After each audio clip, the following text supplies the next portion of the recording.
Disney 5-Minute Furry Friend Stories. Watchdog. Written by Jennifer Arina. Doug bounded over some rocks, scrambled up a hill, and crossed a little stream. The golden retriever was looking for a spot to camp for the night. Following him were his friends Carl Fredrickson and Russell. Doug had met them in South America when Carl and Russell were on an adventure. Doug wanted to find the best camping spot ever just for them. Around his neck, Doug wore a high-tech collar that helped him speak to humans. Find the spot! Find the spot! He chanted aloud. Suddenly, Doug saw a good place. Point! He shouted. He froze and pointed toward a clearing up ahead. It had trees on 3 sides and a beautiful view across a valley. Russell and Carl looked around. I like it. Russell said. Carl put down a picnic basket that held their dinner and breakfast for the next day. Next to it, he placed a jug of lemonade. Okay, Russell, let's set up those tents of yours. He said. The day had been full of new sights and sounds. Carl, Russell, and Doug had hiked along a trail and climbed to a beautiful overlook. Now the day was over and the sun was setting. Carl and Russell put up the tents and unrolled their sleeping bags. They cooked dinner over the campfire, and afterward they roasted marshmallows. But Russell's yawns were getting bigger. It was bedtime. His eyes half closed, Russell started to walk toward his tent. Hey, look at this. He suddenly shouted. Carl and Doug went to Russell. On the ground just past the campfire was a trail of paw prints. They all stared. Doug sniffed the tracks. What kind of animal made these? Carl asked. A bear. Russell shouted. Russell shouted. No. Carl frowned. They're too small. I'll check my Wilderness Explorer's Handbook, said Russell, but Carl shook his head. Bedtime. He instructed. I will keep watch all night. Doug exclaimed. I will find out, do not worry. I will not fall asleep. Good night, Doug. Russell said. He gave the dog a big hug. He and Carl went into their tents and zipped up the flaps. Doug was proud to have such an important job. He was going to be a super watchdog. Doug sat outside the tents as still as a statue. His tail wanted to wag, but Doug wouldn't let it. But wait, what was that by the oak tree? A squirrel?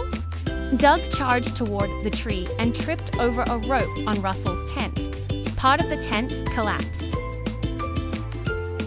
Doug hung his head. He hadn't meant for that to happen. He waited for Russell to come out. Then he heard a snore. Russell was still sleeping. Doug slunk back to his watching spot. He had made one mistake, but that could happen to any watchdog. The moon rose higher into the sky. Doug wanted to howl at the moon, but that would wake up Carl and Russell, so he buried his nose under his paw. He accidentally knocked over the jug of lemonade behind him, and it spilled all over the ground. Embarrassed, Doug went to stand guard near Carl's tent. It wasn't as messy over there. Doug watched as the moon traveled across the night sky. All was quiet. Russell, Russell, Russell. What was that noise? There by the picnic basket? Russell, Russell. Crack!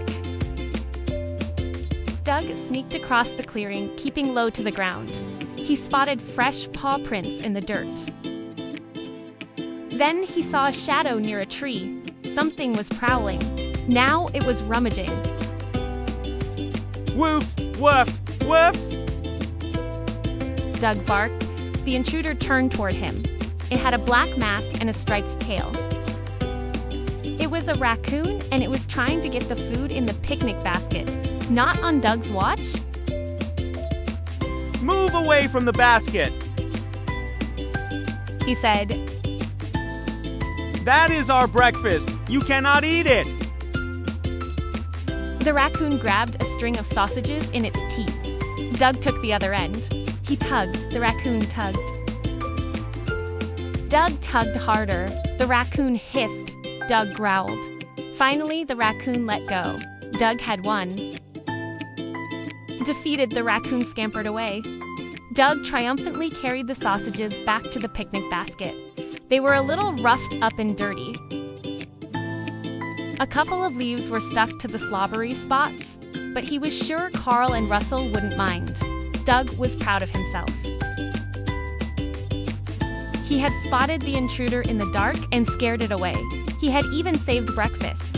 He felt like a top watchdog. Soon, the sky began to lighten, and the stars started to fade. Doug was very sleepy. His eyes felt so heavy. His paws felt so heavy. His ears and nose and tail felt so heavy, too. But he couldn't give up standing guard now. It was almost morning. Doug put his head down on his paws. He would rest for just a minute, and then go back to keeping watch. Resting his head felt nice. Maybe he should rest his eyes for a minute, too. He was going to stay up all night to make sure Carl and Russell were safe. Nothing was going to bother them, not as long as... Hunk shoo, Doug fell asleep. A few minutes later, Carl came out of his tent. He no longer slept as long as he used to. Carl looked around the clearing. He noticed Russell's tent and heard the boy still snoring. He saw the dirty sausages sticking out of the picnic basket and the jug of lemonade on its side. Carl sat next to Doug. Doug opened one eye. I found him. I found the creature that made the paw prints. He said, Yes, I heard you. Carl said. He gave Doug a pat on the head. Good dog, good Doug. Is it breakfast time yet? Russell suddenly called from inside his tent. No, go back to sleep. Carl replied. After a moment, Russell's snoring continued. Then, together, Doug and Carl watched the sun rise over the misty valley.